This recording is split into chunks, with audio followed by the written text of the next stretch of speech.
मेरा नाम हुआ तिलाई दास और नादिरपुर का मैं वासी हूँ। स्टेशन नादिरगंज है। गांधी जी के कहने पर पूरा आंदोलन चला था। वही तो पूरा जो है सो ने राज्य में जो है सो आंदोलन जो है सो हिंदुस्तान में चला करके जो है सो सारा हिसाब किताब किए। उसमें बचपना थे 2-3 साल का, तो देखे थे जो कि हो हल्ला हो रहा था, अंग्रेज का ज़माना था और फोर शोर से गाड़ी पर चल रही थी, तो हम लोगों को गार्जियन कहते थे जो भागो भागो भागो, गोली मार देगा। तो वो अंग्रेज का ज़माना था, गोली लेकर के वो सब गुर्रा पलटन जो चलता था ना, इसीलिए लोग रेल के आमने सामने नहीं आते थे। तार फार काट दिया था, ये छोटी लाइन जी था ना, तार उड़ काट दिया था। ये हम लोग को 3 साल के थे, तो हम लोगों का खूब याद है जो कि तरकट्टी हुआ था। मतलब आप लोगों ने देखा है खुद अपने आँखों से देखा। रेल का वो टेलीफोन तार उड़ काट दिया था ताकि काम में बाधा आवे, ट्रेन रोकने के लिए विद्यार्थी लोग। और उस वक्त आप क्या करते थे? हम क्या करेंगे, हम तो बड़ा बंदे खेलते उलते थे और क्या। अच्छा, तो आपको ऐसा अपना कुछ याद है कि आप जब स्कूल वगैरह में पढ़ रहे हो तो किसी आंदोलन में हिस्सा लिया या कुछ ऐसा, ये कोई मीटिंग हो रही है किसी की तो आप हम जैसे शिक्षक लोग मीटिंग किए, जैसे स्वराज हुआ 1947 में, तो 1947 में स्वराज हुआ तो हम लोग झंडा लेकर के जो है पूरा गांव में भ्रमण किए। उसके बाद 1948 में गांधी जी की गोली लगी, तो उसमें भी हम लोग शोक प्रकट करके जैसे पूरा झंडा जो है लेकर के गांव में ग्रामीण घूमे। तो गांधी जी का जब कत्ल हुआ था 30 जनवरी 1948 को, तो क्या माहौल था यहाँ पर, कुछ याद आता है आप? यहाँ पर वही शोक तोक यही हुआ और कोई खास यहाँ माहौल नहीं था, गम वही नहीं, अपना लोग गम मनाए, समझे कि नहीं, गांधी जी के अथी में गम मनाए। जो जब आप स्कूल में पढ़ते थे तो जब गांधी जी जिंदा थे तो आप लोगों के लिए गांधी जी क्या थे? नाम सुनते थे, उनका जयकार होता था जो कि हाँ गांधी जी देश के लिए जो है सो मैंने हावी बने हुए हैं, जो हमारा देश आज़ाद हो, समझे कि नहीं। तो आज़ाद कराते कराते वो अपना करा लिए। तो उसी वक्त में नेताजी सुभाष चंद्र बोस भी भारत की आज़ादी के लिए लड़ रहे थे जापान। हाँ, वो भी लड़ रहे थे। तो उस ज़माने में उनके बारे में भी सुनते थे? हाँ, उनके बारे में भी सुनते थे, उनके बारे में भी, नेताजी के बारे में भी सुनते थे।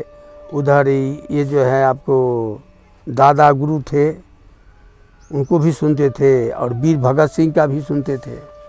तो उसके बाद उन का जब लास्ट में पाकिस्तान जब इंडिया था, वो जब अंग्रेज़ तीनों आदमी को, नेताजी को तने 3 आदमी को, दादा गुरु और इनका क्या नाम है, भगत सिंह, सुखदेव राजगुरु, तो ये तीनों का जो फांसी हुआ था, फांसी दे करके वही सतलज नदी पर जो है उन लोगों को दफनाया गया था, समझे कि नहीं। तो हम लोग अभी भी जाते हैं, मेरा 2 लड़का वहीं रहता है, आपको फिरोजपुर, पाकिस्तान का बॉर्डर है, तो वहाँ हम लोग जाते हैं। तो बॉर्डर पर जाते हैं तो पहले उनका भगत सिंह का समाधि पर हम लोग घूम फिर करके अपना घूम फिर लेते हैं, तब जाते हैं बॉर्डर भीतर घुस करके, जो झंडा तोलन होता है इंडिया पाकिस्तान का, तो वो देखते हैं 1-2 घंटा जो है सो अपना खेलता। हुसैना वाला बॉर्डर जो है, हाँ, हुसैना वाला बॉर्डर फिरोजपुर में है, उधर हुसैना वाला बॉर्डर, हाँ हुसैना वाला बॉर्डर हुआ, वो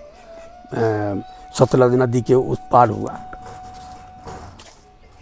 तो नेताजी सुभाष चंद्र बोस से रिलेटेड कुछ सुना हो, ऐसा कुछ आपको याद आता है बचपन में? नहीं, हम लोग वैसे उस समय रेडियो फेडियो था कहाँ, कुछ सुनने को मिलता। उसके बाद में रेडियो हुआ, उसके बाद तो जो है तो लोग तो पहले गुजर चुके थे। अच्छा, मतलब आप जिस ज़माने में स्कूल में पढ़ते थे तो मतलब इतनी कनेक्टिविटी नहीं थी, लोगों को पता नहीं चलता था। अच्छा, तो मतलब जैसे आप बताएं कि गांधी जी के मौत की खबर भी होते हुए आई, जिला से होते हुए भी है। उस ज़माने में क्या गांधी जी भी ऐसे ही, जैसे आज लोग गांधी जी को बस गांधी जी मान के छोड़ देते हैं, तो क्या उस ज़माने में गांधी जी को लोग हल्के में लेते थे, या उनकी सच में बहुत इज्जत थी? हाँ, सच में इज्जत थी। उनका यही का नाम था, जो विदेशियों ये भारत छोड़ो, जो विदेश यहाँ जो अंग्रेज का राज था उसने कहा तू भारत छोड़ो, यही आंदोलन उनका था। अच्छा, तो आप लोगों को किस तरह से खबर मिली कि गांधी जी का कत्ल कर दिया गया, कुछ याद आ रहा है? गांधी जी का कत्ल हम लोग स्कूले में थे, जी। तो पहले तो टेलीफोन और था नहीं, ऐसा ही जो है सो बने समस्तीपुर से जैसे खबर मिला, वहाँ तो टेलीफोन दुनिया जान सब कुछ था। खबर मिला जो इस तरह की कत्ल हो गई 2 अक्टूबर को गांधी जी को, तब हम लोग शोक सभा अपना स्कूल में प्रकट किए। तो आपके अपने जीवन में आपने कहा कि आप 85 साल के आसपास आपकी उम्र हो रही है, तो कभी किसी बड़े नेता से मिलने का या उनको देखने का, स्वतंत्रता संग्राम के सेनानियों से मिलने का मौका मिला है आपके जीवन में? हम लोग तो उसके बाद आए तो ऐसे मैंने सुने, लेकिन कभी आन जान नहीं किया हम लोग, समझे कि नहीं। ऐसे जो है सब जब नौकरी में गए हम लोग, उम्र हुई जब नौकरी में गए, तो नौकरी में जाने के बाद फिर किससे किसको बात करने का मौका मिलता है। कहावत है पर दिन सपनों सुखना ही, पर के दिन में जाने के बाद उसमें राजनीतिक से आप उससे हमको करने की कोई ज़रूरत ही नहीं था। ऐसे अपना यूनियन समस्तीपुर में था रेल के अंदर, तो उसमें अपना जो है मीटिंग फिटिंग दुनिया जहानी होता था। तो कभी पंडित नेहरू को देखा? देखा क्यों नहीं। कहाँ? पंडित नेहरू जैसे पुल के सिमरिया पुल के उद्घाटन में आए थे ना, 1958 में सिमरिया पुल के उद्घाटन में आए थे ना वो। अच्छा अच्छा। तो पुल का उद्घाटन में हम लोग वही थे, सिमरिया स्टेशन पर जो है उनका पूरा ये बना था, मोकामा में भी बना था।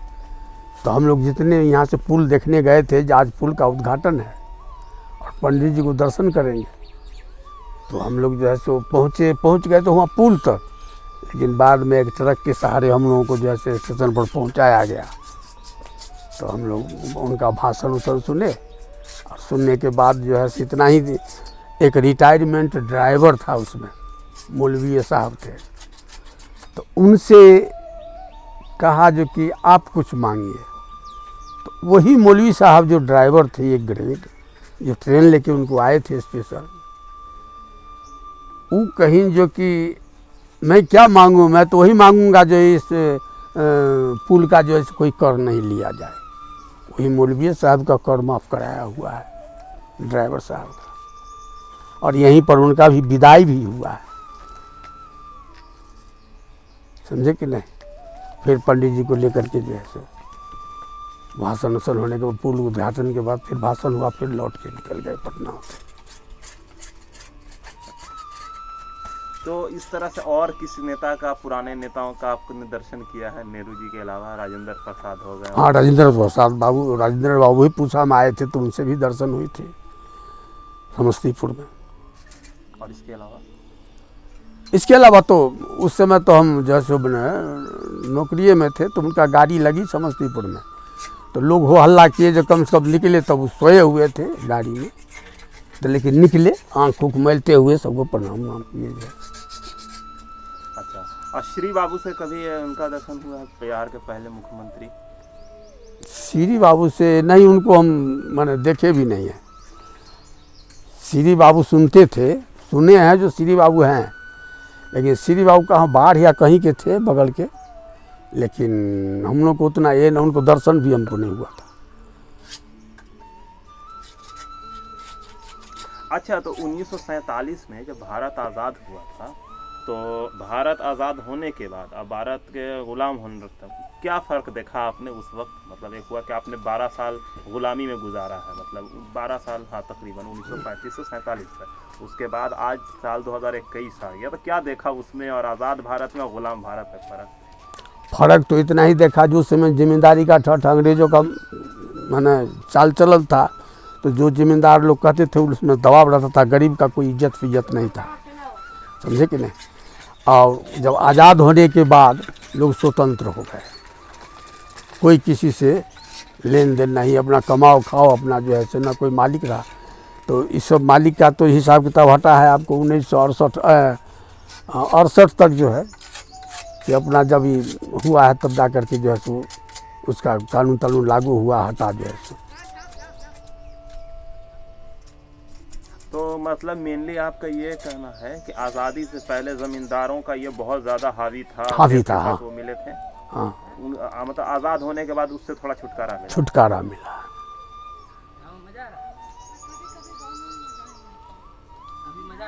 और इसके अलावा कुछ और पुरानी चीज़ याद आती है तो उसे ज़रा शेयर कीजिए। ऐसे तो बहुत चीज़, अब कितना हम लोग याद रखें, अब तो जो है कुछ कोई ख़ास चीज़ जो आप बताना चाहें जो किसी को नहीं पता है, जो आपने देखा हो उस ज़माने में, कुछ याद आता हो। अब सर्विस में जाने के बाद हम लोग को सर्विस से मतलब था।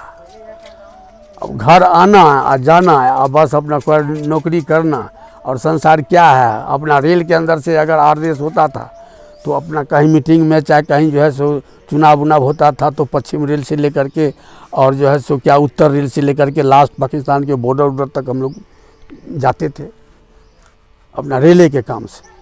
लेकिन और पब्लिक में हम लोगों का कोई हिसाब किताब ये नहीं रहा। तो रेलवे ज्वाइन करने से पहले कुछ याद आता, पढ़ाई लिखाई के दौर का कोई ज़माना कुछ? हाँ, तो पढ़ाई लिखाई तो हम 10वां तक पढ़ाई लिखाई किए। उसके बाद जो है गरीबताई थी हम लोगों को, जो है सो आगे बढ़ नहीं पाए हम लोग, समझे कि नहीं। फिर धीरे धीरे अपना जैसे खेती बाड़ी अपना करने लगे। उसके बाद जब का समय आया तो वहाँ से। बाबूजी क्या करते हैं? बाबूजी हमारा रहते थे, अपना खेती पथारी करते थे, वो कलकत्ता बराबर रहते थे। अच्छा, मेनली उनका खेती का काम था।